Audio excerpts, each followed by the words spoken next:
धाडसी निर्णय आणि जोखीम व्यवस्थापन, कॅल्क्युलेटेड रिस्क, नियोजित जोखीम.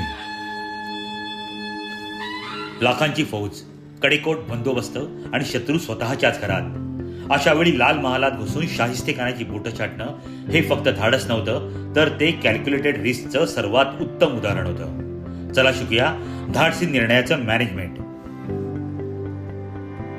महाराजांनी स्वतः या मोहिमेचं नेतृत्व केलं. त्यांनी माहिती काढली, वेश बदलून प्रवेश केला आणि कमीत कमी वेळात जास्तीत जास्त परिणाम साधला. खानाचा जीव घेण्यापेक्षा त्याला धडा शिकवून त्याचं मनोधैर्य खच्ची करणं हा मुख्य उद्देश होता. बिझनेसमध्ये जेव्हा स्पर्धक तुमच्यापेक्षा 100 पटींनी मोठा असतो, तेव्हा समोरासमोर न लढता त्याच्या कम्फर्ट झोनमध्ये जाऊन प्रहार करा. असा एखादा बोल्ड डिसिजन घ्या जो मार्केटमध्ये तुमची दहशत आणि धाक निर्माण करेल. मॅनेजमेंट लेसन: जोखीम घेतल्याशिवाय मोठं यश मिळत नाही, पण जोखीम घेण्यापूर्वी केलेली मायक्रो प्लॅनिंग ही महत्वाची असते. धाडस असावं, पण त्याला माहिती आणि नियोजनाची जोड हवी. तुम्ही तुमच्या बिझनेसमध्ये घेतलेला सर्वात धाडसी निर्णय कोणता?